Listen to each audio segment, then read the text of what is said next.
At my wedding, my family handed me an empty gift box and laughed, saying, "That's all your marriage is worth." Everyone joined in. Then my grandmother quietly gave me a second box and whispered, "Open this at the head table."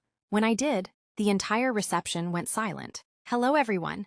My name is Olivia Parker. I'm 32 years old, and the most unforgettable moment of my wedding wasn't when I walked down the aisle. It wasn't when my husband said, "I do." It wasn't even our first dance. It happened during the gift presentation. My mother smiled, my father laughed, my older brother applauded. Then they handed me a beautifully wrapped gift box. I smiled, thinking it was finally a heartfelt gesture. Instead, I opened it. It was completely empty. My brother burst into laughter. Mom leaned toward the microphone and said, "That's exactly what your marriage is worth." The room filled with awkward laughter. Some guests laughed because they thought it was a planned joke. Others simply looked uncomfortable. I quietly closed the lid, smiled, and thanked them anyway. 3 minutes later, my grandmother placed another small box into my hands. She squeezed my fingers, then whispered, "Don't open it yet. Wait until you're sitting at the head table." I nodded. When I finally opened that second box, the entire reception hall fell silent. Looking back, none of this really started on my wedding day.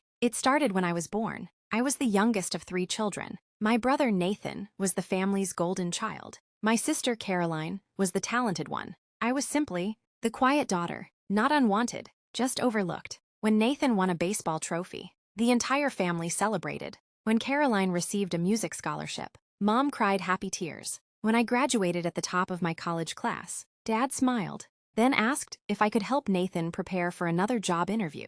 Every achievement somehow became someone else's conversation. Eventually, I stopped expecting recognition. Instead, I quietly built a life I loved. I became a pediatric nurse. The hours were long. The work was emotionally exhausting. But every child I helped reminded me why I chose it. I met Michael during a hospital charity fundraiser. He wasn't loud. He wasn't flashy. He simply listened.